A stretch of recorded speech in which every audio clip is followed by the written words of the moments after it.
En esta tarde vamos a estudiar en nuestro primer tema, un tema que se titula La inmundicia de su fornicación. Y luego en el último tema que tendremos después de este, el tema se titula La viuda, el juez y el adversario. Y yo creo que ustedes deben saber a qué parábola de Jesús se refiere.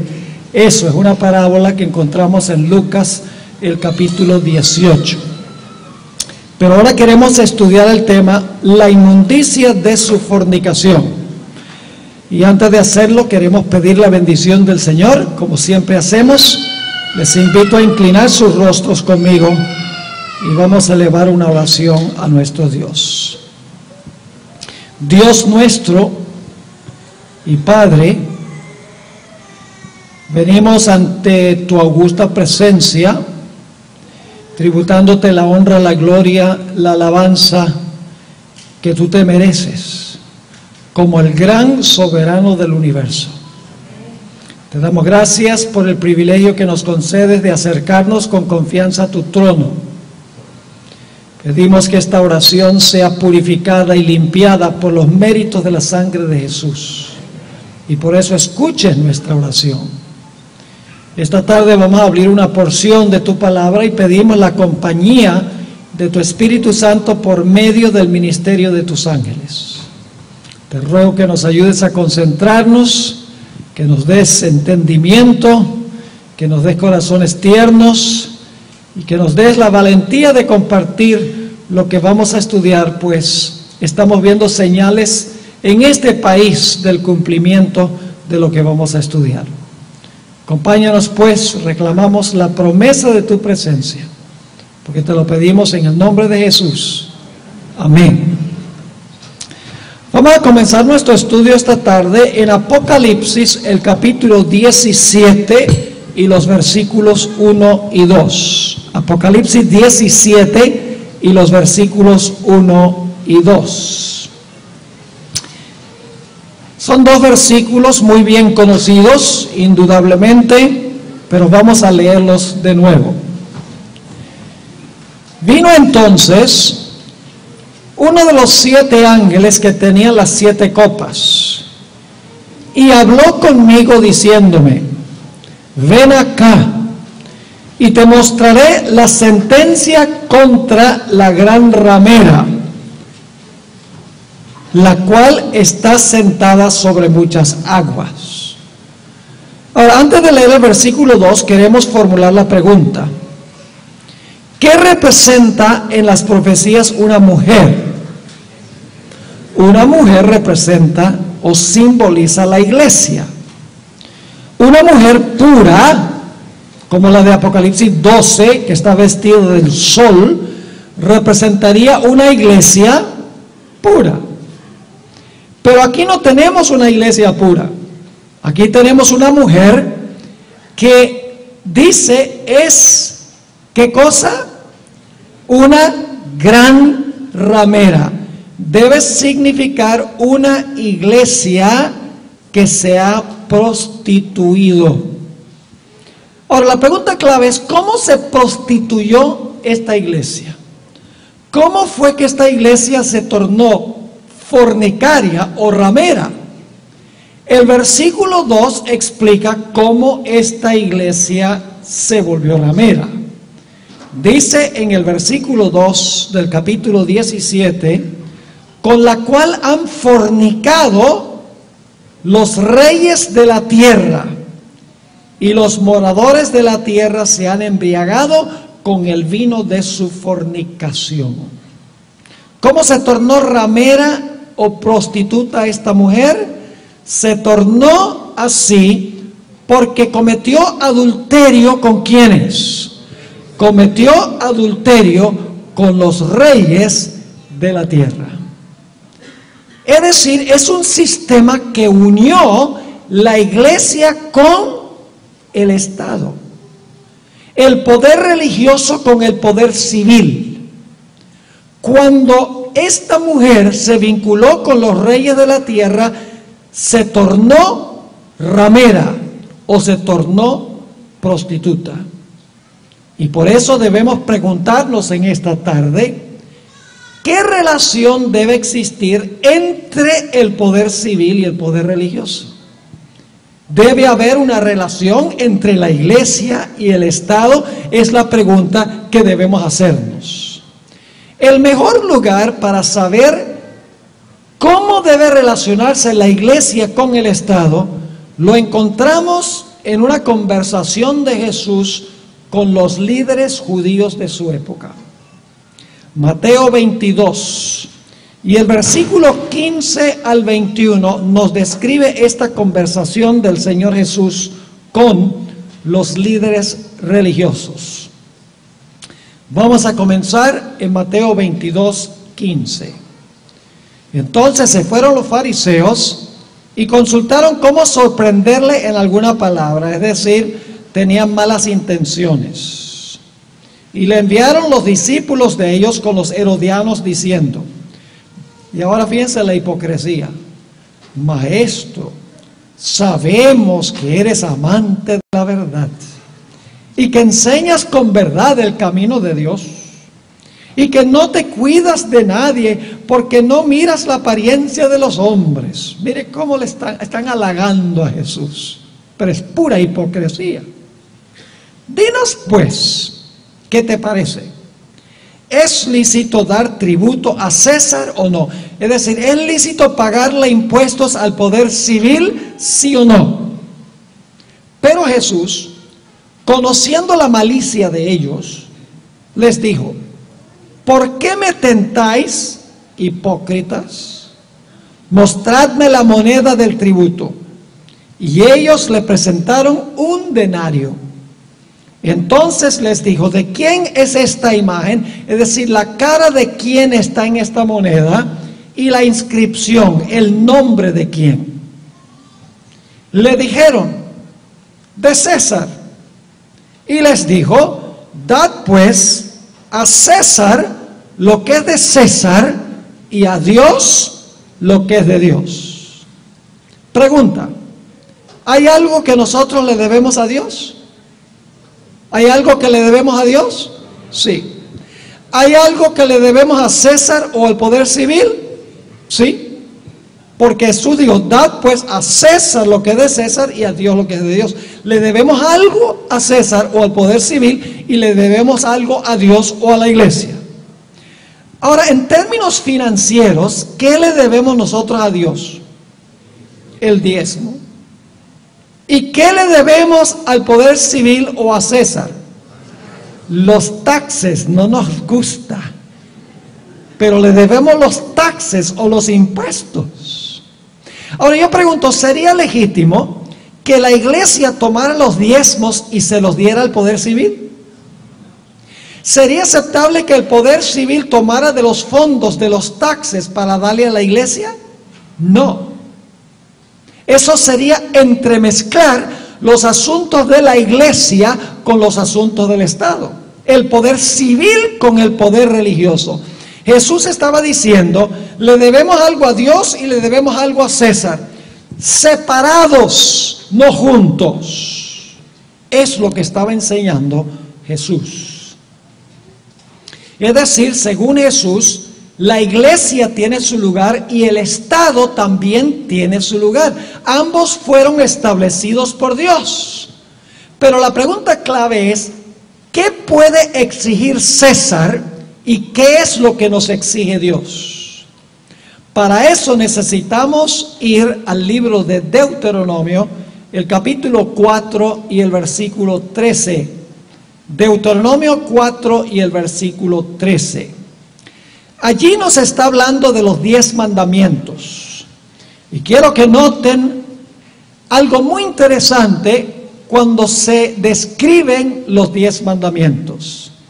Dice allí en Deuteronomio 4:13, y él os anunció su pacto, el cual os mandó poner por obra los 10 mandamientos y los escribió en 2 tablas de piedra. Ahora yo pregunto, ¿puede Dios haber escrito los 10 mandamientos en una sola tabla si hubiera querido? ¿Podría haber escrito los 10 mandamientos en 3 o en 4 tablas? Claro que sí. Dios escogió escribir los 10 mandamientos en 2 tablas con una razón muy especial. Y es que según la Biblia nosotros tenemos 2 deberes. Tenemos un deber para con Dios y tenemos otro deber para con nuestros semejantes. Tenemos un deber vertical y tenemos un deber horizontal. La ley de Dios tiene 2 tablas. La primera tabla describe nuestro deber para con Dios. La segunda tabla describe nuestro deber para con nuestros semejantes en la sociedad. Hablemos un momentico de la primera tabla. Deuteronomio 6 y el versículo 4. Deuteronomio 6 y el versículo 4. Aquí está el primer deber. Este versículo resume la primera tabla de la ley. Nuestro deber para con Dios, nuestro deber vertical con Él.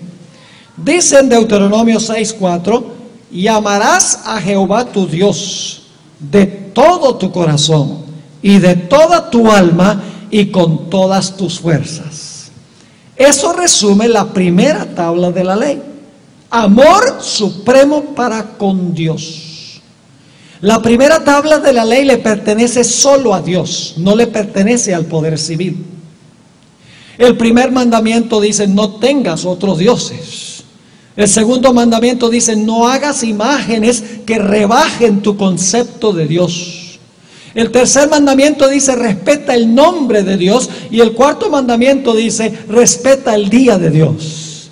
Los primeros 4 mandamientos describen nuestra relación con nuestro Dios. Esa tabla le pertenece tan solo a Dios. El poder civil no puede decir nada en cuanto a la primera tabla de la ley. Ahora notemos qué contiene la segunda tabla de la ley. Levítico 19 y el versículo 18. Levítico 19 y el versículo 18. Aquí está el segundo mandamiento grande que resume la segunda tabla de la ley, que describe nuestras relaciones con nuestros prójimos para conservar el orden de la sociedad. Dice allí, está hablando Dios a través de Moisés: no te vengarás, ni guardarás rencor a los hijos de tu pueblo, sino amarás a tu prójimo como a ti mismo. Ahora, el Señor Jesucristo mencionó estos 2 mandamientos como el resumen de la ley. Vamos a Mateo 22 y el versículo 34 hasta el versículo 40. Mateo 22 y el versículo 34 hasta el versículo 40. Van a ver que estos son los 2 grandes mandamientos. El primer mandamiento es amar a Dios por encima de todo. Esa es la primera tabla. Y luego amar al prójimo como a nosotros mismos resume la segunda tabla.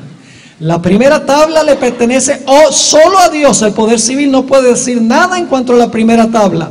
La segunda tabla le pertenece a César, porque el propósito es conservar y preservar el orden civil, las relaciones entre seres humanos.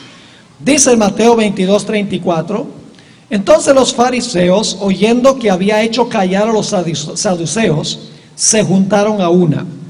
Y uno de ellos, intérprete de la ley, preguntó por tentarle diciendo: Maestro, ¿cuál es el gran mandamiento en la ley? Jesús le dijo: amarás al Señor tu Dios con todo tu corazón y con toda tu alma y con toda tu mente. Ya leímos eso en Deuteronomio 6:4, ¿verdad que sí? Ese es el primero. Dice Jesús: este es el primero y grande mandamiento. Y el segundo es semejante: amarás a tu prójimo como a ti mismo. Lo leímos en Levítico 19. De estos mandamientos depende toda la ley y los profetas. La primera tabla de la ley describe el deber que tenemos para con Dios.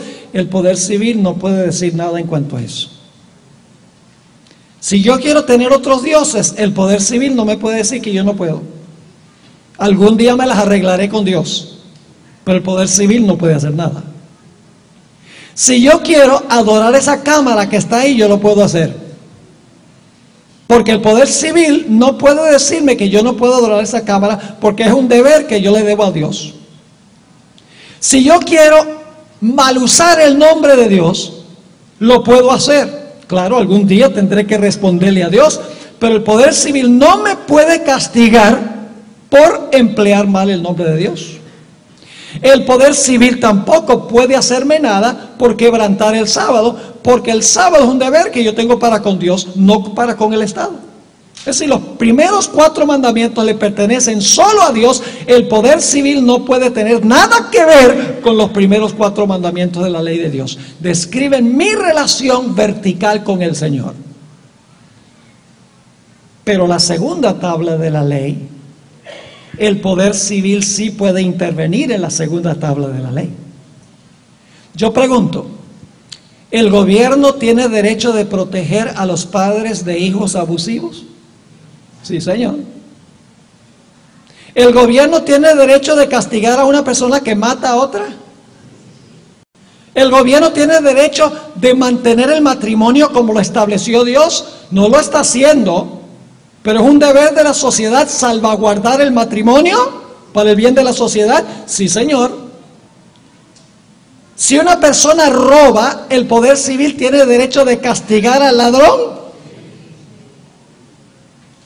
Si una persona habla falso testimonio en cuanto a otro, ¿esa persona lo puede llevar al tribunal? Sí, señor. Es decir, la segunda tabla de la ley tiene el propósito de preservar el orden civil.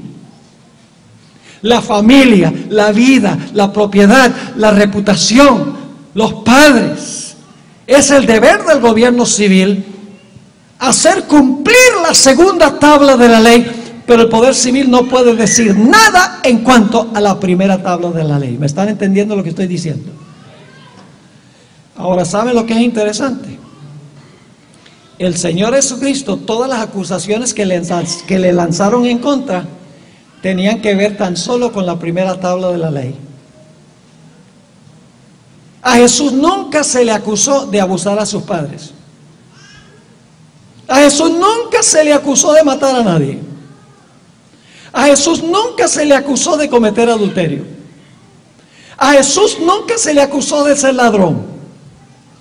A Jesús nunca se le acusó de hablar falso testimonio. A Jesús nunca se le acusó de codiciar. Es decir, Jesús nunca fue acusado de violar las leyes civiles de Roma. Todas las acusaciones que se lanzaron contra Jesús tenían que ver con la primera tabla de la ley. Y vamos a encontrar que la nación judía usó el poder civil para castigar la violación de la primera tabla de la ley, según la mente de ellos. Ahora vamos a notar las acusaciones que lanzaron contra Jesús. Marcos 2 y el versículo 7. Marcos el capítulo 2 y el versículo 7. Vamos a leer mucha escritura esta tarde. La autoridad está en la palabra de Dios. Ahí está el poder en la palabra de Dios. Marcos 2:7. Jesús le dice a un paralítico: tus pecados te son perdonados. Oh, los líderes religiosos se enojaron. Como dicen los puertorriqueños, se enfogonaron. Y dice ahí en el versículo 7: ¿por qué habla este así? Blasfemias dice. ¿Quién puede perdonar pecados sino solo Dios? Lo estaban acusando de quebrantar ¿cuál mandamiento? No tendrás dioses ajenos delante de mí, porque se estaba haciendo Dios. Lo estaban acusando de quebrantar el primer mandamiento. Juan 10 y el versículo 33, otra vez lo acusan de quebrantar el primer mandamiento de la ley de Dios. El Señor Jesucristo ha dicho: yo y el Padre uno somos. ¡Wow! Se enojaron los líderes religiosos. Dice en el versículo 33, le respondieron los judíos, diciendo: por buena obra no te apedreamos, sino por la blasfemia, porque tú siendo hombre, te haces Dios. Es decir, tú estás haciéndote Dios y por lo tanto estás quebrantando el primer mandamiento: no tendrás dioses ajenos delante de mí. Jesús también fue acusado de quebrantar el tercer mandamiento. ¿Recuerdan una vez que el Señor Jesucristo hizo una declaración un tanto revolucionaria? Se encuentra en Juan 8, donde Jesús declaró: antes que Abraham fuese, yo soy. ¿A quién le pertenece ese nombre? Yo soy. Solo a Jehová. Los judíos ni pronunciaban el nombre Jehová. Y Jesús está diciendo: antes que Abraham fuese, yo soy. Está usando el nombre de Dios y se lo está aplicando a sí mismo. ¿Qué mandamiento, según ellos, está quebrantando Jesús? No tomarás el nombre de Jehová tu Dios en vano. Lo acusaron de quebrantar el tercer mandamiento. Varias veces lo acusaron de quebrantar el cuarto mandamiento.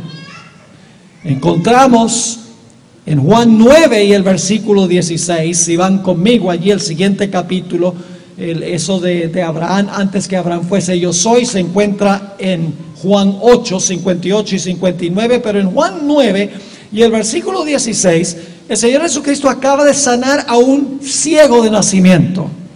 Y dice: entonces algunos de los fariseos decían: este hombre no procede de Dios, porque no guarda el día de reposo. Lo acusaron de quebrantar el cuarto mandamiento de la ley de Dios. Otro ejemplo del cuarto mandamiento, Juan 5, versículos 16 al 18. Juan 5, 16 al 18. Jesús ha sanado aquí a un paralítico.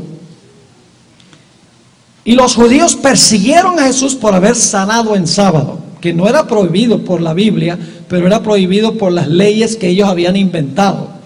Dice en Juan 5:16: y por esta causa los judíos perseguían a Jesús y procuraban matarle, porque hacía estas cosas ¿cuándo? En el día de reposo o en el sábado.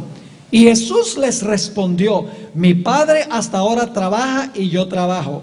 Por esto los judíos aún más procuraban matarle, porque no solo quebrantaba, según ellos, el día de reposo, sino que también decía que Dios era su ¿qué?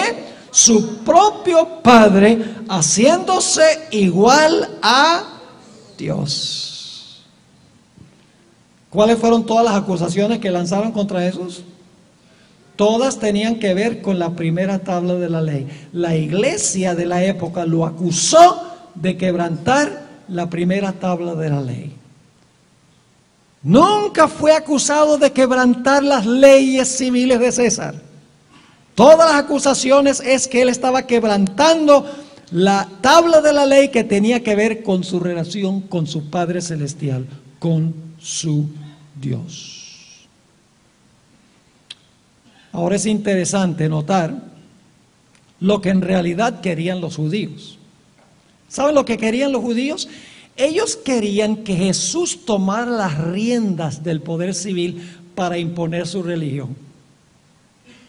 La razón por la cual rechazaron a Jesús es porque Jesús no quería tomar las riendas del gobierno del poder civil para imponer su religión. Él no había venido para ocupar el trono literal de Roma y destruir a los romanos. Pero los judíos querían que Jesús tomara posesión del reino literal, impusiera la religión de los judíos y estuvieran ellos en el ápice de la civilización, destruyendo a los odiados romanos.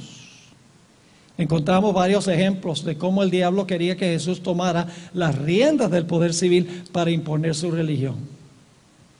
En el monte de la tentación, solo les voy a relatar esta historia. La historia está en Mateo el capítulo 4. El diablo lleva a Jesús a un alto monte, es la tercera tentación. ¿Y qué le muestra el diablo? Le muestra todos los reinos del mundo y le dice: mira, tú crees que tú tienes que ir a Jerusalén a sufrir y a morir, ya tú sabes lo que te espera. Porque tú lees, ¿sabes? Conoces las profecías, ya tú sabes que vas a tener que ir a sufrir y te van a ultrajar, te van a maltratar, vas a morir. Pero mira, Jesús, yo voy a hacer este asunto más fácil. Si tú tan solo te arrodillas y me adoras un momentico, te lo regalo todo. Puedes ser el rey sin tener que sufrir y sin tener que morir. ¿Qué dijo el Señor Jesucristo? apártate de mí, Satanás, escrito está. Yo no he venido a tomar las riendas del poder civil. Jesús había venido a establecer su reino espiritual. Según Juan el capítulo 6, el Señor Jesucristo alimentó a 5,000 personas. Después que alimentó a los 5,000, los judíos estaban emocionados, especialmente Judas, quien siempre quería que Jesús tomara las riendas del poder civil. Judas era el que siempre instigaba a las muchedumbres para que Jesús llegara a ser arrestado para entonces ponerlo como rey. Dijeron, oye, si este puede alimentar a 5,000 personas con solamente 5 panes y 2 peces, oiga, es un milagro muy grande. Y si él toma las riendas del poder civil, ¿qué no puede hacer este hombre? Y dice en Juan 6 y el versículo 15 lo que quisieron hacer, y el Espíritu de Profecía dice que fueron instigados por Judas. Dice allí, pero entendiendo Jesús que iban a venir para apoderarse de él y hacerle ¿qué? Rey, volvió a retirarse al monte ¿qué? Solo. Jesús dijo, no vengo a tomar las riendas del poder civil, vine a establecer el reino espiritual, vine a establecer mi iglesia y me mantengo alejado, dijo Jesús, del poder civil. En otra ocasión, ya hacia el final de la vida de Jesús, los últimos 6 meses, Jesús venía viajando del norte de Israel hacia el sur, el último viaje a Jerusalén. Y mandó a preguntar a varias aldeas de los samaritanos si le iban a permitir pasar por esas aldeas para no tener que tomar el camino largo. Y las aldeas samaritanas dijeron, no queremos que tú pases por nuestras ciudades. Bueno, déjenme decirles que eso enojó a los hijos del trueno. ¿Quiénes eran los hijos del trueno? Santiago y Juan. Y le dijeron a Jesús, mira, esto se resuelve fácilmente. ¿Cómo es que se atreven a decir que tú no puedes pasar por esas aldeas? ¿Quieres que llamemos fuego del cielo para quemarlos a todos? Quería que Jesús tomara las riendas del poder civil para castigar a todo aquel que no lo aceptara a él y a su reino. El Señor Jesucristo, según Lucas 9, 55 y 56, dice, vosotros no sabéis de qué espíritu sois, porque el Hijo del Hombre no ha venido para perder las almas de los hombres, sino para salvarlas. Y se fueron a otra aldea. Jesús no aceptó tomar las riendas del poder civil. Él dijo, yo vine a establecer mi reino espiritual, la iglesia. Y se mantuvo separado del poder civil. Se mantuvo en la religión, en lo espiritual. No tomó las riendas del poder civil. Es más, Jesús dijo por qué había venido. Lucas 17, 20 y 21. Lucas 17 y el versículo 20 y el versículo 21, Jesús explicó para qué había venido a esta tierra. No era para entremezclar la religión con el poder civil, para imponer su religión por la fuerza. Dice ahí en Lucas 17 y el versículo 20 y 21, preguntado por los fariseos, ¿cuándo había de venir el reino de Dios? ¿De qué estaban pensando ellos cuando dijeron, ¿cuándo va a venir el reino de Dios? ¿De qué reino estaban pensando? ¡Oh, del poder civil! Les respondió y dijo, el reino de Dios no vendrá con advertencia. Es decir, el reino de Dios no viene con un gran espectáculo. Ni dirán, helo aquí o helo allí. Porque he aquí que el reino de Dios está, una mejor traducción, está en vosotros. Jesús vino a cambiar corazones. Jesús vino a convertir gente. Vino para que la gente aceptara su reino espiritual. Llegaran a ser miembros de la iglesia. Llegaran a ser ciudadanos ejemplares por amar a Dios. No vino a tomar las riendas del poder civil para obligar a la gente a aceptar su gobierno, para obligarlos a aceptar su religión. A medida que Jesús vivía, los dirigentes judíos se frustraron más y más con él, porque no era la clase de Mesías que ellos querían. Ellos querían un Mesías que destruyera a los romanos, se sentara en el trono y usara la fuerza para imponer la religión.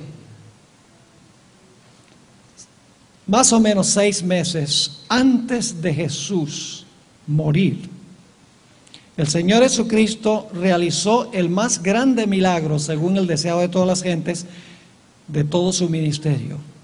Resucitó a un hombre que había estado muerto 4 días. ¿Cuál era el nombre de ese hombre? El nombre de ese hombre era Lázaro. Cuando Jesús resucitó a Lázaro, y recuerden que Jesús no hablaba así de amor, si te pegan en una cachetada, vuelve la otra mejilla. Si alguien te dice lleva esto 1 milla, llévala 2. Si alguien te dice dame el saco, dale la camisa también. No les estaba gustando lo que Jesús estaba diciendo. Dice Jesús: haced a otros como queréis que os hagan, amad a vuestros enemigos, oran por los que os ultrajan. Dice: no, esta no es la clase de Mesías que a nosotros nos conviene. Por lo tanto, cuando Jesús resucitó a Lázaro, ahora todo el mundo empieza a seguir a Jesús. Muchedumbres de los que seguían a los líderes religiosos, que querían un reino temporal, ahora las muchedumbres, en vez de estar siguiendo a los líderes religiosos, están siguiendo a Jesús por todas partes. Se está desmoronando la nación. Y por lo tanto, los dirigentes judíos convocan una reunión del Sanedrín, el tribunal religioso de la nación judía. No era un tribunal civil, era un tribunal religioso de la nación judía. Convocaron una reunión del Sanedrín, y en esa reunión se paró el sumo pontífice Caifás y habló las palabras que encontramos en Juan 11 y el versículo 47 al versículo 49. Recuerden, las muchedumbres están siguiendo al Jesús de amor. Ellos odian a Jesús porque no ha implementado la clase de reino que ellos querían. Y ahora todo el mundo está siguiendo el reino de Jesús, espiritual de Jesús, y están abandonando a los dirigentes judíos. Se está desmoronando, según ellos, la nación. Dice en el versículo 47: entonces los principales sacerdotes y los fariseos reunieron el concilio. La palabra concilio en griego es Sanedrín. Esa es la palabra griega, Sanedrín. Reunieron el Sanedrín y dijeron: ¿qué haremos? Porque este hombre hace muchas señales. Si le dejamos así, todos ¿qué? Creerán en él. Todo el mundo se está convirtiendo a él, aceptando su idea del reino. ¿Y cuál era la idea del reino de Jesús? ¿Un reino qué? Espiritual, religioso, iglesia, no el poder civil. Dicen: mire, dice el sumo sacerdote, si le dejamos así, todos creerán en él. ¿Y qué dice? Y vendrán los romanos y destruirán nuestro lugar santo y nuestra nación.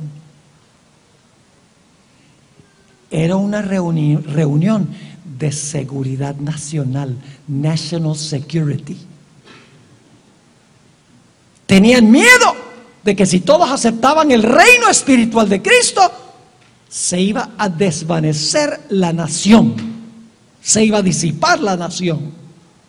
¿Y cuál era la solución que se propuso? Versículo 49. Entonces Caifás, uno de ellos, sumo sacerdote aquel año, les dijo: vosotros no sabéis nada, ni pensáis que nos conviene que un hombre muera por el pueblo y no que toda la nación perezca. ¿Cómo nos deshacemos de este que enseña un reino espiritual de amor y de misericordia para que todo el mundo no lo siga y desaparezca la nación? La solución es muy sencilla. ¿Qué hacemos? Lo matamos. Y entonces toda la oposición se disipa. Y ese mismo día, según Juan 11:53, emitieron el decreto de muerte contra Jesús. El Tribunal Supremo de la Nación Judía, un tribunal religioso, no era un tribunal de Roma, era un tribunal de la iglesia, pronunció contra Jesús la sentencia de muerte. Ahora movámonos un poquito más hacia adelante, al momento cuando la turba fue a arrestar a Jesús en el huerto del Getsemaní. La historia se encuentra en Mateo 26 y el versículo 51 y 52. Cuando la guardia del templo no era una guardia romana, todavía Roma no está involucrada en la historia, mis hermanos y hermanas. Hasta ahora todo lo ha hecho ¿quién? La iglesia ha hecho esto. Lo han acusado de violar la primera tabla de la ley, han pronunciado la sentencia de muerte, dicen la única forma de salvar la clase de reino que nosotros queremos es deshaciéndonos de él. Y ahora encontramos que Jesús está en el Getsemaní y viene la turba con la guardia del templo judío para arrestar a Jesús. Y cuando vienen a arrestar a Jesús, un discípulo que tenía un carácter bien violento, Simón Pedro, dice: yo les voy a mostrar a ustedes cómo defender el reino de Cristo. Y el relato se encuentra en Mateo 26, 51 y 52. Pero uno de los que estaban con Jesús, extendiendo la mano, sacó su espada e hiriendo a un siervo del sumo sacerdote, le quitó la oreja. Y créame, no estaba tirando a cortarle la oreja, estaba tirando a cortarle la cabeza, pero le falló la puntería. Porque él era pescador y no soldado. Le cortó la oreja. Ahora, cuando Pedro defendió el reino de Cristo con la espada literal, ¿qué dijo Jesús? Le dijo a los otros discípulos: ajá, ven el buen ejemplo de Pedro, saquen las espadas y defiendan mi reino. No. Fíjense cuidadosamente en las palabras que habló Jesús, porque son muy parecidas a las que estudiamos esta mañana. Versículo 52. Entonces Jesús le dijo: vuelve tu espada a su lugar, porque todos los que tomen la espada, es decir, los que toman la espada para matar, ¿qué va a suceder? A espada perecerán. ¿Recuerdan el Apocalipsis 13:10? El que mata a espada recibe la herida ¿de qué? De la espada. Y luego entonces la turba y la guardia del templo lleva a Jesús ante el Sanedrín. Recuerden que esto todavía es un juicio eclesiástico, mis hermanos y hermanas. Yo pregunto, ¿quién era el enemigo de Jesús? ¿La iglesia o el Estado? La iglesia. El peligro para Jesús era la iglesia, no era el poder civil. Si la iglesia no hubiera actuado, el poder civil no hace absolutamente nada. Así que arrestan a Jesús y lo llevan al Sanedrín, el tribunal religioso eclesiástico, para hacerle una inquisición. La iglesia ahora le va a hacer una inquisición. ¿Sabe lo que significa inquisición? Viene de la palabra inquirir, investigar. La iglesia ahora lo va a investigar, le va a hacer una inquisición. Ya ellos consideran que es culpable antes de examinar la evidencia. Pero ahora lo llevan para hacerle la inquisición.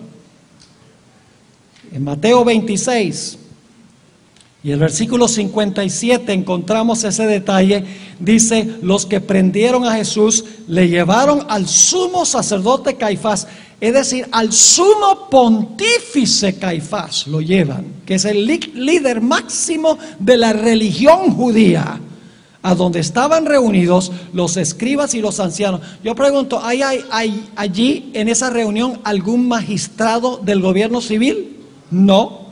Está el sumo pontífice y están los escribas, que son los teólogos, y los ancianos, que son los dirigentes religiosos, y ahora empiezan a hacerle la inquisición a Jesús. Se encuentra descrito en Mateo 26 y el versículo 59 al 64. Mateo 26, 59 al 64. Dice: y los principales sacerdotes y los ancianos y todo el concilio, es decir, todo el Sanedrín, buscaban falso testimonio contra Jesús. ¿Con qué fin? Oh, para entregarle a muerte. ¿Tuvo un juicio justo Jesús? ¿Era culpable? Antes que se examinara la evidencia. Esto se va a repetir, hermanos y hermanas.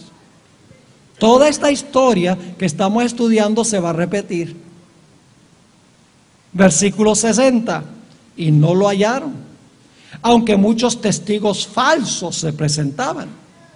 Pero al fin vinieron 2 testigos falsos que dijeron: este dijo, puedo derribar el templo de Dios y en 3 días reedificarlo. Y levantándose el sumo sacerdote le dijo: ¿no respondes nada? ¿Qué testifican estos contra ti? Mas Jesús callaba. Entonces el sumo sacerdote le dijo: te conjuro por el Dios viviente que nos digas si eres tú el Cristo, el Hijo de Dios. Jesús le dijo: tú lo has dicho, y además os digo que desde ahora veréis al Hijo del Hombre sentado a la diestra del poder de Dios y viniendo en las nubes del cielo. Todos los derechos civiles de Jesús fueron violados. Todos los derechos ante este tribunal religioso de la nación judía, todos sus derechos fueron violados. No siguieron ni siquiera las pautas de la religión judía. Permítame mencionarles qué derechos de Jesús fueron violados. En primer lugar, era prohibido contratar falsos testigos. En segundo lugar, dice que el sumo sacerdote le metió a Jesús una cachetada sin que antes se le hiciera un juicio. Eso era prohibido. Además de eso, el juicio se hizo de noche. La ley judía prohibía hacer juicios de noche. Había que hacer el juicio a la claridad del día. Se azotó a Jesús antes que se le declarara culpable. La ley judía prohibía la autoincriminación. Y el sumo sacerdote le dijo: dinos si eres el Cristo, incrimínate, le estaba diciendo. La ley judía siempre daba la posibilidad de tener un abogado defensor. Jesús no tuvo quien lo defendiera. Jesús fue juzgado en privado. Según la ley judía, todos debían ser juzgados en público, nunca en privado, para que todos pudieran ver las deliberaciones. Según la ley judía, un acusado no podía ser juzgado viernes, ni tampoco sábado, ni día de fiesta. Y Jesús fue juzgado un día viernes. Y según la ley judía, si la persona era hallada digna de muerte, no se podía ejecutar la sentencia de muerte sino hasta 3 días después, por si acaso aparecía cierta evidencia que podía exonerar a la persona. Pero a Jesús lo ejecutaron el mismo día. Todos los derechos de Jesús fueron violados por la iglesia de aquella época. Y la Biblia nos dice que después de hacerle este juicio, que no fue ningún juicio, fue una injusta inquisición, donde ya lo consideraron culpable antes de cualquier cosa. Cuando terminó este juicio eclesiástico, este juicio religioso, nos dice que el Sanedrín declaró contra Jesús el decreto de muerte. Se encuentra en Mateo 26 y el versículo 65 y 66. Entonces el sumo sacerdote rasgó sus vestiduras, diciendo: ¡ha blasfemado! ¿Qué más necesidad tenemos de testigos? He aquí, ahora mismo habéis oído su blasfemia. ¿Qué os parece? Y respondiendo ellos dijeron: es reo de muerte. ¿Quién pronunció la sentencia de muerte? ¿La iglesia o el Estado? La iglesia. ¿Saben algo? a través de la historia, los peores enemigos del pueblo de Dios son otros que profesan ser el pueblo de Dios. Yo pregunto, ¿quién odiaba a los profetas? Ah, pues los egipcios y los babilonios, ¿verdad? ¿Eran los que odiaban a los profetas? No, ¿quiénes? El pueblo judío. Yo pregunto, ¿quiénes mataron al pueblo de Dios durante el periodo de dominio papal? La iglesia. ¿Quiénes eran los peores enemigos de Jesús? La iglesia. Una iglesia apóstata, según dice la Escritura. Ahora, ¿saben lo que es interesante? En la época de Jesús había varias denominaciones religiosas, es decir, había varias sectas judías. Hoy le decimos denominaciones. Estaban los fariseos, los saduceos, los esenios, los herodianos. Es decir, había varias sectas o denominaciones judías que no se podían ver ni en retrato. Pero cuando se trató de acabar con la vida de Jesús, los que estaban en desacuerdo se unieron con una agenda común. Pero el pueblo judío tenía un problema serio. Gracias. El pueblo judío tenía un problema serio. Y es que como iglesia ellos no podían ejecutar el decreto de muerte. La iglesia no tenía autorización para ejecutar el decreto de muerte. Necesitaban la ayuda ¿de quién? Necesitaban la ayuda del poder civil. Porque el poder civil tenía el poder para implementar el decreto de muerte de la iglesia. Así que el siguiente paso lo encontramos en Mateo 27 y el versículo 1 y el versículo 2. Mateo 27 y el versículo 1 y el versículo 2. Fíjense lo que dice. Venida la mañana, todos los principales sacerdotes y los ancianos del pueblo entraron en consejo contra Jesús para entregarle a muerte. Y le llevaron atado y le entregaron a Poncio Pilato, el gobernador. Ahora, ¿quién está involucrado en la historia? El poder civil. Porque la iglesia lo ha condenado a muerte, pero la iglesia no puede imponer el decreto de muerte.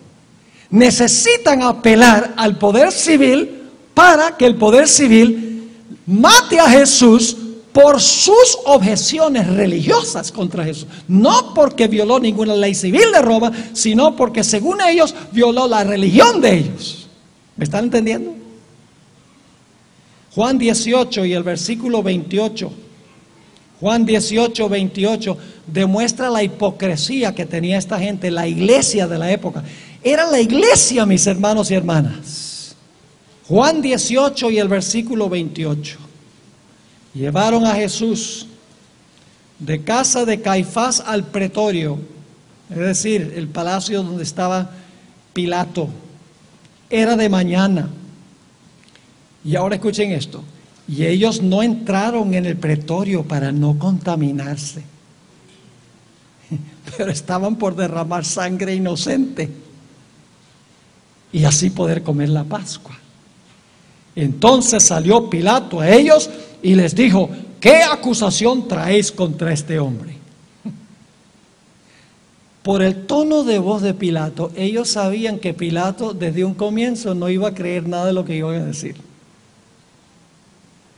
¿Qué acusación traen ustedes contra este hombre?, dice Pilato. Enseguida ellos dicen algo. Mire, ellos le dicen a Pilato, noten lo que sigue diciendo en el versículo 30. Respondieron y le dijeron: si este no fuera ¿qué? Si este no fuera malhechor, no te lo habríamos entregado.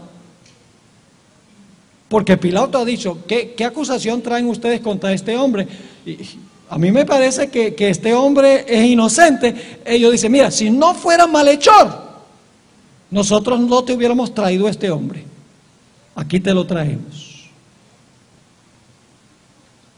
Y luego encontramos en la historia que Pilato entendía mejor, escuchen bien, Pilato entendía mejor la separación de iglesia y Estado que la misma iglesia judía. Nota lo que dice Juan 18 y el versículo 31. Ellos acaban de decir que Jesús es malhechor. Pilato no se está comiendo el cuento de que él ha violado alguna ley civil. Y dice en el versículo 31, entonces le dijo Pilato, tomadle vosotros y juzgadle ¿qué? Según vuestra ley. ¿Cuántas leyes reconoció Pilato? 2. La ley de él y la ley de ellos. Pilato dice, usted dice que él es malhechor, pero las acusaciones de ustedes son de asuntos religiosos. Eso tiene que ver con la ley de la iglesia, eso no tiene nada que ver con mi ley. Vayan y júzguenlo de acuerdo a la ley de ustedes. Pero los judíos ahora, ellos saben que sin la ayuda del poder civil no pueden acabar con la vida de Jesús. Y por lo tanto en el versículo 31 dice, entonces le dijo Pilato, tomad y juzgadle según vuestra ley. Y los judíos le dijeron, a nosotros no nos está permitido dar muerte a nadie. Necesitamos tu ayuda, poder civil. Necesitamos tu ayuda, Pilato, para imponer la pena de muerte que ha dictado la iglesia contra aquel que ha violado nuestra religión. ¡Wow! Y era una religión apóstata, ¿sí o no? Pero están acusando a Jesús falsamente por sus convicciones religiosas. Así que Pilato dice, mire, llévense ustedes a este hombre y júzguenlo de acuerdo a la ley religiosa de ustedes. Eso es asunto de la iglesia, eso no es asunto que tiene con el poder civil. Este hombre no ha adulterado, no ha matado, no ha robado. Ustedes no han traído ninguna acusación que tenga que ver con la ley mía. Pero ellos dijeron, es que necesitamos tu ayuda porque hay que ejecutar el decreto de muerte y solo el poder civil puede hacer eso. Así que los judíos se dan cuenta que con Pilato no van a llegar a ninguna parte. Así que ahora lo que tienen que hacer es mentir. En Lucas 23 y el versículo 2, ellos saben que si ellos no pueden conseguir alguna acusación que sea una violación de la ley romana, que Pilato no lo va a condenar por la ley religiosa. Por lo tanto, tienen que conseguir alguna violación del Código Civil de Roma. Tienen que mentir, prevaricar. Lucas 23 y el versículo 2. Y comenzaron a acusarle diciendo, a este hemos hallado que pervierte a la nación. ¿Cuál nación? La nación judía. ¿Por sus ideas qué? ¿Por sus ideas qué? Religiosas, por su teología. Pervierte la nación. Ahora escuchen lo que dice, que prohíbe dar tributo a César. Esa es una mentirota, porque Jesús había dicho, dad pues a César lo que de César. Pero ellos saben que no pueden lograr que Pilato mate a Jesús al menos que comprueben que violó alguna ley civil de Roma. Y luego otra mentirota, diciendo que él mismo es el Cristo, un rey. Y cuando dicen que Jesús dijo que era un rey, se le pararon las orejas a Pilato. Si este hombre dice que es un rey, ese ya es un crimen contra Roma. Eso sería sedición contra el imperio romano, porque solamente tenemos un rey, el emperador. Así que Pilato llama a Jesús a su aposento en privado y tiene una entrevista con el Señor Jesucristo. Y le va a preguntar, ¿es verdad que tú eres un rey? En Juan 18 y el versículo 36, Juan 18 y el versículo 36, cuando Pilato le pregunta a Jesús si él es un rey, nos dice lo siguiente, respondió Jesús, mi reino no es de este mundo. ¿Cuántos reinos reconoció Jesús? ¿De quién era el reino de Pilato? De este mundo. ¿Y el reino de Jesús era de este mundo? No. Entonces, ¿cuántos reinos reconoció Jesús? 2, el de él y el de Pilato. Respondió Jesús, mi reino no es de este mundo.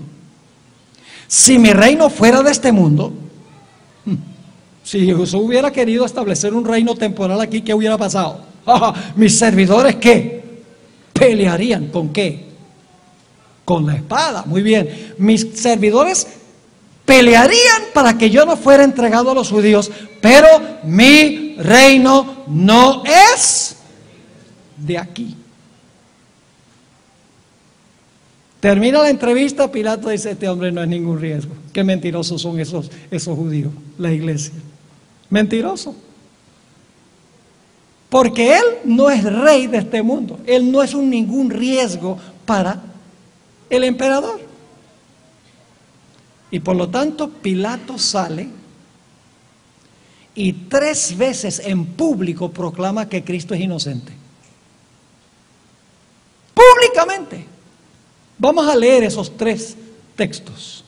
Juan 18, 38. Juan 18 y el versículo 38. Él va a decir: este hombre no ha quebrantado ninguna ley civil de Roma. Si quebrantó alguna ley religiosa, según ustedes, encárguense allá en la iglesia con él, pero no me metan a mí el poder civil. Yo no tengo nada que ver en esto. Versículo 38 de Juan 18. Les dijo Pilato a Jesús: ¿qué es la verdad? Y cuando hubo dicho esto, salió otra vez a los judíos y les dijo: ¿qué cosa? Yo no hallo en él ningún delito. Juan 19:4 lo repite públicamente de nuevo. Juan 19:4. Entonces Pilato salió otra vez y les dijo: mirad, os lo traigo afuera para que entendáis que ningún delito hallo en él. Y luego otra vez en el versículo 6 dice: cuando le vieron los principales sacerdotes y los alguaciles dieron voces diciendo: crucifícale, crucifícale. Pilato les dijo: tomadle vosotros y crucificadle, porque yo no hallo delito en él. No me metan en los asuntos de la iglesia. Si él ha violado, según ustedes, alguna observancia religiosa, ustedes encárguense de eso. Pero yo no tengo nada que ver con eso. Él dijo ya que el reino de él no es de aquí. Si él hubiera dicho que su reino es de aquí, entonces ya lo hubiera procesado. Pero él no ha cometido ningún crimen, no ha violado nada en la segunda tabla de la ley. Ustedes lo acusan de la primera tabla y eso es cuestión de ustedes con él. Pero el pueblo judío tenía algo que responderle a Pilato. Juan 19 y el versículo 7, los judíos le respondieron: nosotros tenemos una ley, y según nuestra ley debe morir, porque se hizo a sí mismo hijo de Dios. Yo pregunto, ¿cuál ley fue la que condenó a Jesús? ¿La del poder civil o la ley de la iglesia? La ley de la iglesia. Yo pregunto, ¿en qué difiere esto de lo que pasó durante los 1260 años con la iglesia católica? La iglesia católica durante los 1260 años tuvo inquisición, torturó, sin que antes se le hallara culpable a la gente. ¿Violó sus derechos humanos? Sí. Y después que le hacían la inquisición, ¿a quién entregaban al reo? Al poder civil para que lo exterminara. Igualito que lo que pasó con Jesús. La iglesia durante los 1260 años acusó a gente de herejía contra la iglesia y dijo al poder civil: castígalo porque no está de acuerdo con la iglesia. Lo mismo que pasó en los días de Jesús. Yo pregunto, ¿creen ustedes que va a pasar de nuevo? El sábado va a ser el punto de conflicto en el tiempo del fin. Mantengan la vista alerta a lo que está pasando con el Papa, lo que el Papa va a decir cuando venga aquí el 24 de septiembre de este año. Va a decir cosas muy significativas. Va a decir que el domingo se debe guardar como un día para cuidar el medio ambiente. Y que debemos preocuparnos por darle todo a los pobres. Va a sonar todo muy bonito. El domingo un día familiar. Va a ser un día en que podemos reconectar con nuestras raíces espirituales. Somos muy materialistas. Hay que descansar aunque sea un día del materialismo. Todo eso lo va a decir porque lo ha dicho en otras partes. Y los que no están de acuerdo con esa ley religiosa, la iglesia romana y las iglesias protestantes van a decir al poder civil de los Estados Unidos, primordialmente, como estudiamos esta mañana, tiene que encargarse ustedes de esta gente que viola las leyes de la iglesia. ¿Están conmigo o no están conmigo? Se va a repetir otra vez la historia y estamos viendo señales de que eso viene muy pronto. Ahora necesitamos preguntarnos, ¿por qué entregó Pilato a la muerte a un hombre inocente? Por dos razones. Número uno, por salvar su puesto político. Noten lo que dice Juan 19 y el versículo 12. Juan 19 y el versículo 12. La iglesia de aquella época intimidó a Pilato y le dijo, si tú no condenas a este hombre, te vamos a acusar a César y vas a perder tu puesto político. Yo creo, pregunto, al final de la historia, ¿ustedes creen que los políticos van a entregar al pueblo de Dios a la cárcel y a la muerte, aun cuando saben que son inocentes, nada más por salvar su puesto político? Lo leímos esta mañana en el Espíritu de Profecía. Dice, desde entonces procuraba Pilato soltarle, pero los judíos daban voces diciendo, si a este sueltas, no eres amigo de César.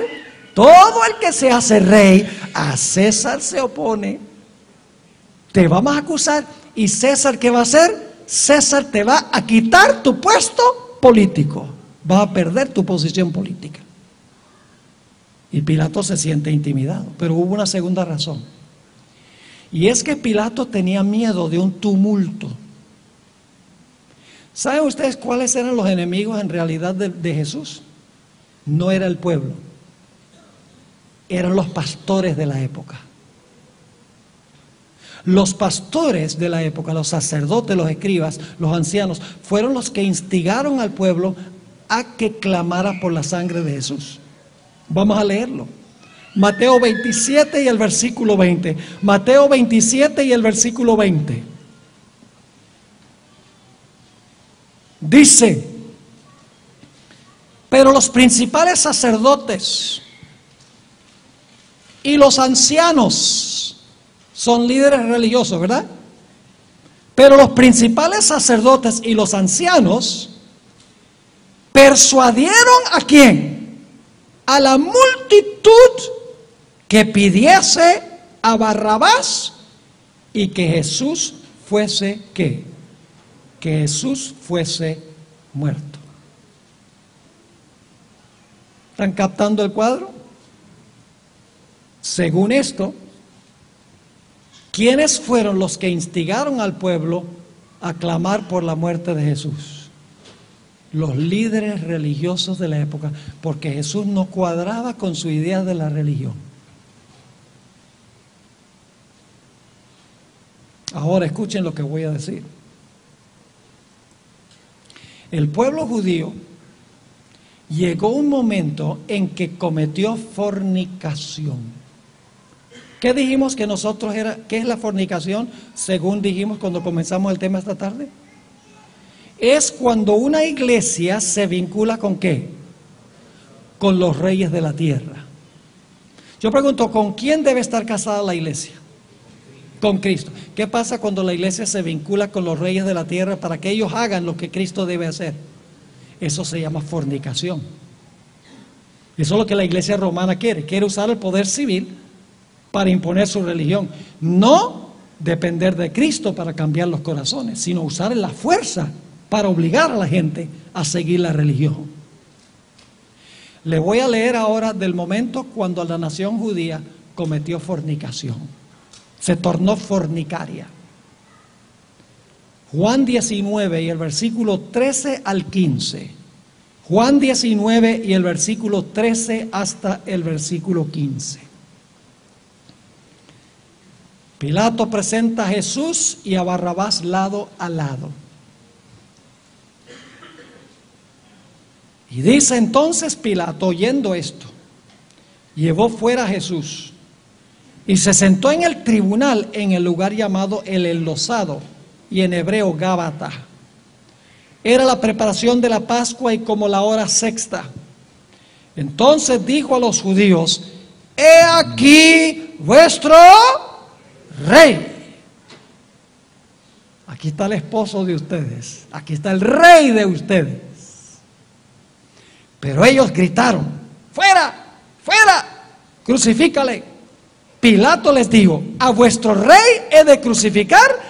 Respondieron los principales sacerdotes: no tenemos más rey que César. ¿Qué está haciendo la iglesia de la época? Está diciendo: nuestro rey es el poder civil y no Dios. Eso es lo que la Biblia llama fornicación. El pueblo judío hizo exactamente en los días de Cristo lo que sucedió con la iglesia romana. Jesús dio muchas metáforas matrimoniales en sus enseñanzas. Jesús llamó a Juan el Bautista el amigo del esposo, porque Juan vino a preparar el camino para el matrimonio entre Israel y Jesús. Jesús declaró: ¿cómo pueden llorar los hijos del reino cuando el esposo está aquí?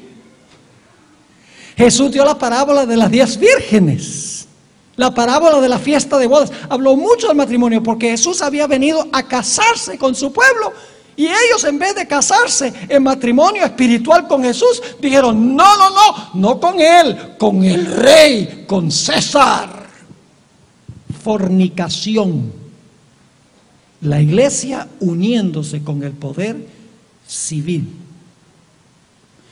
La sierva del Señor, en el libro El conflicto de los siglos, página 432, dice: por su alejamiento del Señor y su alianza con los paganos, la iglesia judía se transformó en ramera. ¿Cómo se transformó la iglesia en ramera? La iglesia judía. Por su alejamiento del Señor y su alianza con los paganos, con las naciones paganas, la iglesia judía se transformó en ramera. Y luego dice: Roma se corrompió de igual manera al buscar el apoyo de los poderes del mundo, y por consiguiente recibe la misma condenación. Ahora fíjense la ironía del asunto. Caifás había dicho: matando a este hombre salvamos a la nación. Pero matando a este hombre trajeron la ruina de la nación. Yo pregunto: ¿se va a dar un decreto de muerte contra el pueblo de Dios al final de la historia? ¿El Estado instigado por la iglesia? ¿Esta historia se va a repetir? Sí, se va a emitir un decreto de muerte. ¿Y cuál va a ser el argumento? El conflicto de los siglos dice que van a decir: mire, si nosotros no acabamos con esta gente, la nación se va a desbaratar. No va a haber seguridad nacional. Para la seguridad nacional hay que acabar con esta gente, pero por el hecho de condenar al pueblo de Dios a la muerte, traerán ruina a la nación en vez de salvar a la nación. Lo que pasó con la nación judía fue terrible. Lucas 19, 41 al 44. Y cuando llegó cerca de la ciudad de Jerusalén, al verla lloró sobre ella, diciendo: oh, si también tú conocieses, a lo menos en este tu día, lo que es para tu paz. Mas ahora está encubierto de tus ojos, porque vendrán días sobre ti cuando tus enemigos te rodearán con vallado y te sitiarán, y por todas partes te estrecharán y te derribarán a tierra y a tus hijos dentro de ti, y no dejarán en ti piedra sobre piedra, por cuanto no conociste el tiempo de tu visitación.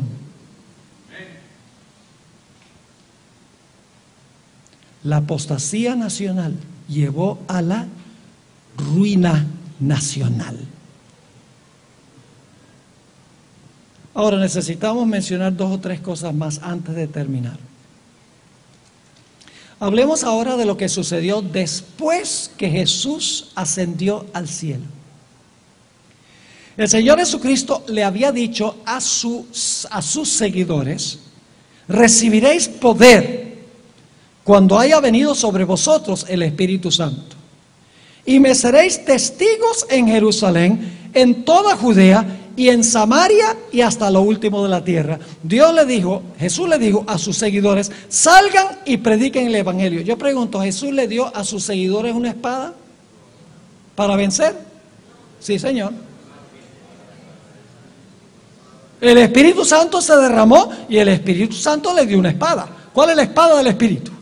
La espada del Espíritu es la palabra de Dios. Ahora yo pregunto, ¿cómo es que usaban la espada los apóstoles?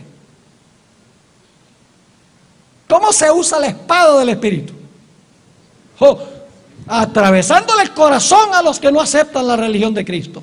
No. Predicando. La espada que Cristo le dio a la iglesia fue su palabra para predicarla con poder. Esa es una espada. No le concedió la espada del poder civil. Pero ¿saben lo que es interesante? Si ustedes leen el libro Hechos de los Apóstoles, y tengo montones de citas aquí, no las voy a leer, van a descubrir algo muy interesante. Los apóstoles nunca apelaron al poder civil para adelantar la religión de Cristo. Jamás. Jamás usaron el poder civil para defenderse.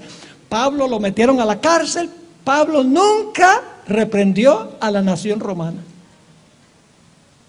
Es decir, en vez de usar la espada para defender la religión de Cristo, la espada de Roma vino en contra de los apóstoles. ¿Y saben ustedes quiénes fueron los instigadores para que los magistrados romanos castigaran a los cristianos? Vez tras vez en el libro de Hechos dice que los judíos se reunieron y apelaron al gobierno romano para castigar a los que estaban predicando el Evangelio. Siguieron las mismas malas costumbres que habían tenido con Jesús. Siguieron usando el poder civil, el poder de la espada, para perseguir al pueblo de Dios. Y déjenme darles un solo ejemplo del libro de Hechos, donde los judíos siguen usando al poder civil para perseguir a los que recibieron a Jesús. Hechos 12 y el versículo 1 al 3. Hechos 12 y el versículo 1 hasta el versículo 3. Está hablando aquí de la muerte de Santiago. Hechos 12, 1 al 3. En aquel mismo tiempo, el rey Herodes echó mano a algunos de la iglesia para maltratarles. El rey, el poder civil es el que lo está haciendo, ¿sí o no? Sí, dice, en aquel mismo tiempo el rey Herodes echó mano a algunos de la iglesia para maltratarlos. ¿Y por qué hizo eso? Sigamos leyendo el versículo 2. Y mató a espada a Jacobo, hermano de Juan, y viendo que esto había agradado a los judíos. ¿Quiénes fueron los instigadores? La iglesia. Dice, y viendo que esto había agradado a los judíos, procedió a prender también a Pedro. Eran entonces los días de panes sin levadura. Ahora yo pregunto, ¿le dio Cristo Jesús a la iglesia la espada del poder civil? ¿Quién tiene la espada del poder civil? El gobierno. La iglesia tiene derecho a decir, mire, este no guarda el sábado, échalo a la cárcel. Mire, este tomó el nombre de Dios en vano, métele 39 latigazos. ¿El poder civil puede castigar violaciones de la ley religiosa? No. En los Estados Unidos no. Allá en los países musulmanes sí, porque ahí hay una fusión de la iglesia con el Estado. Y siempre que la iglesia se une con el Estado, el resultado es persecución. Porque la iglesia usa el poder del poder civil para castigar a los que no están de acuerdo con la iglesia. Siempre ha pasado así. Por eso los fundadores de los Estados Unidos dijeron, en esta nación va a ser diferente. Vamos a tener una separación de iglesia y Estado. El Congreso no hará ninguna ley que establezca religión ni que prohíba que la gente practique su religión. Y se garantizaron libertades civiles también. La iglesia y el Estado separados, porque los fundadores de los Estados Unidos sabían que conocían la historia de la Edad Media, a donde la iglesia usaba la espada del poder civil para castigar a los que no estaban de acuerdo con la iglesia. Cuando fundaron esta nación dijeron, no va a ser así aquí. Aquí la iglesia funcionará como iglesia y el poder civil funcionará como el poder civil. La iglesia con sus primeros 4 mandamientos, adorando a Dios de acuerdo a su conciencia, y la segunda tabla de la ley, el poder civil, manteniendo el orden civil. Sobre esos principios fue fundada esta nación. Pero viene el tiempo en que el papado con el protestantismo apóstata se van a unir y van a usar el gobierno de los Estados Unidos para hablar como un dragón, para perseguir. Y está cerca, mis hermanos y hermanas. Y me temo que posiblemente no tenemos nosotros la fortaleza espiritual para enfrentarnos a eso.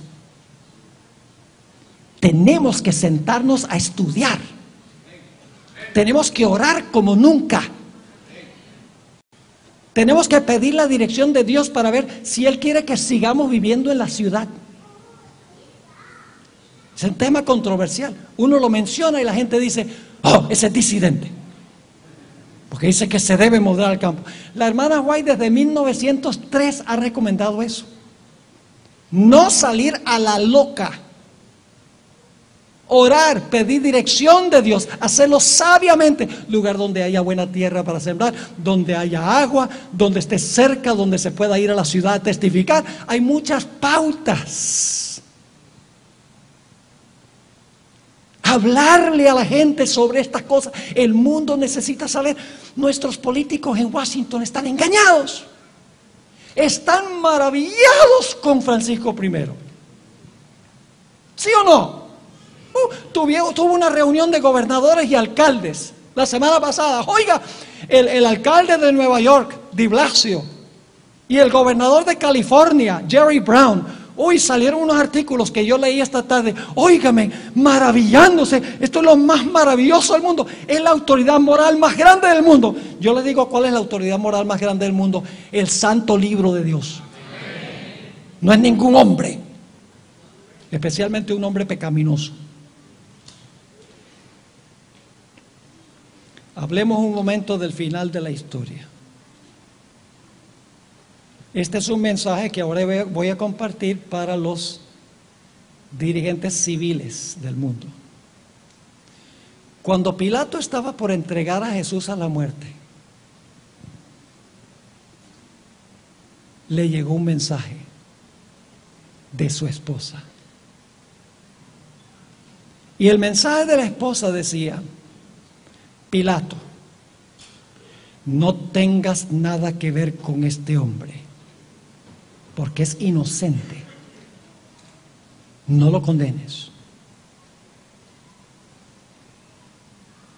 El último llamado de Dios al poder civil para que no se entrometiera en los asuntos de la iglesia.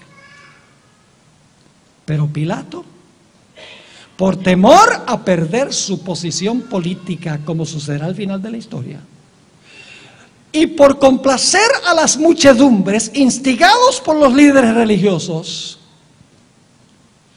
no van a escuchar el consejo y van a entregar a la muerte a los hijos de Dios. El Señor Jesucristo lo profetizó. Le leo una cita de la Biblia y luego una del Espíritu de Profecía y entonces terminamos. En Juan 16, 1 al 3, el Señor Jesucristo profetizó lo que iba a suceder a su pueblo a través de la historia y al final de la historia. Juan 16, 1 al 3. Estas cosas os he hablado para que no tengáis tropiezo. Le está hablando a sus seguidores. Os expulsarán de las sinagogas. ¿Cómo se llaman las sinagogas hoy? Las iglesias. y aún viene la hora cuando cualquiera que os mate pensará que rinde servicio a Dios. ¡Wow! Van a pensar que están rindiéndole servicio a Dios en condenar al pueblo de Dios a muerte por sus convicciones religiosas.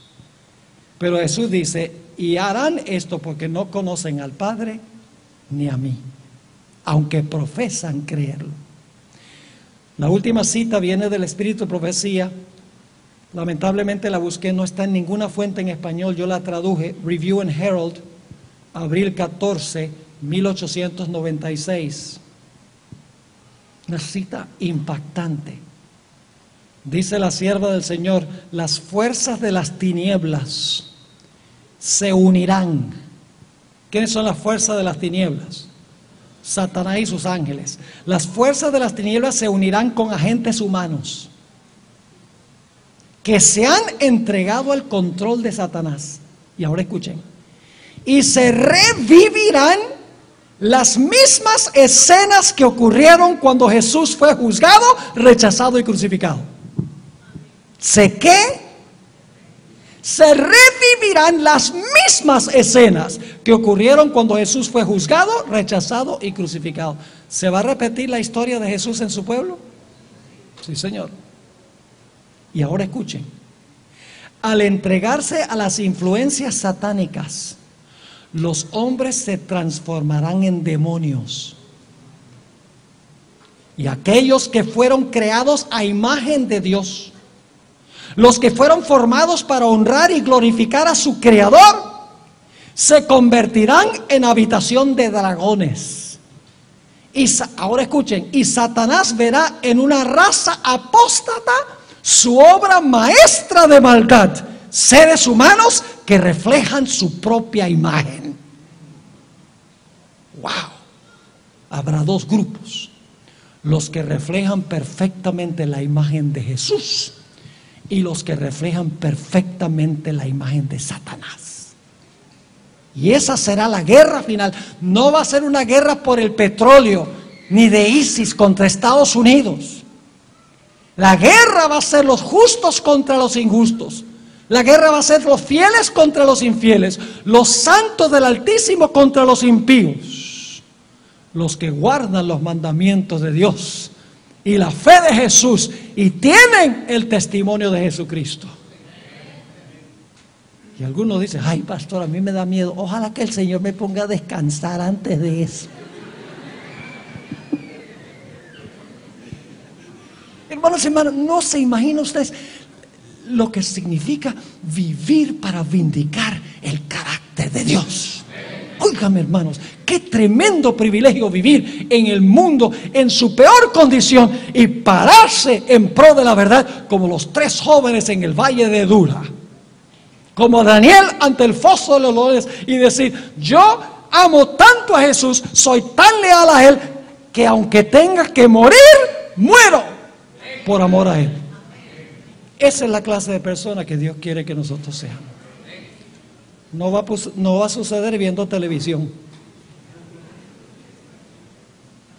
ni escuchando la música que escuchamos, ni yendo al cine, ni estropeando la mente tomando café. Y usted dice, ah, pastor, somos adventistas, no hacemos nada de eso. Yeah, right.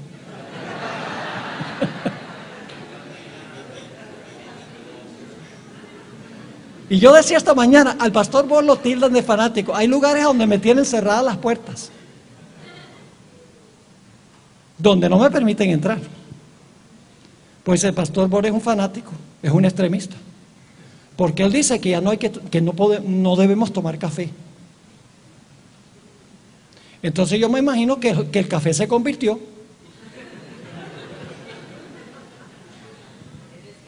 El café antes hacía daño, pero el café no hace daño. ¿Qué ha cambiado, el café o nosotros? Nosotros. Lo mismo la música. Lo que yo digo de la música, yo lo he dicho por 40 años, todo mi ministerio. Lo que yo digo sobre la dieta, lo he dicho por 40 años.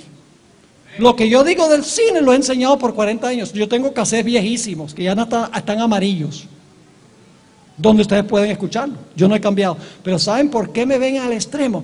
Porque ellos se han ido tan lejos a un extremo que me ven lejos a mí.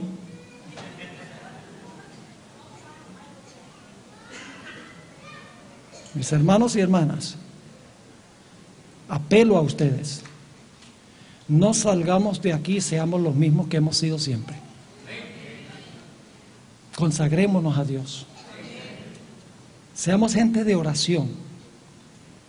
Estudiemos con profundidad la santa palabra de Dios. Hablemos a otros de las maravillas de Jesús y lo que viene para que se puedan preparar. Seamos fieles en nuestros diezmos y nuestras ofrendas. Fieles en asistir a la iglesia. Fieles en venir temprano a la escuela sabática. Fieles en traer a nuestros hijos a los conquistadores. Fieles en todo. Activos. Ocupados hasta que Jesús venga. Oremos. Padre Celestial, hemos estudiado cosas solemnes esta tarde. Te damos gracias por tu palabra y por el espíritu de profecía. Qué gloriosa bendición el espíritu de profecía. Perdónanos, Señor, por haber ignorado este don tan precioso. Te pido una bendición especial, Señor, por todos los que estamos reunidos aquí. Oh, Señor, ayúdanos a no salir de este lugar como entramos. Te ruego, Señor, que nos ayudes a perseverar en la oración, a perseverar en el estudio de tu palabra, a perseverar en la testificación. Reaviva la llama en nuestro corazón. Gracias, Padre, por contestar nuestra oración. Pues te lo imploramos en el precioso nombre de Jesús. Amén. Hermanos y hermanas.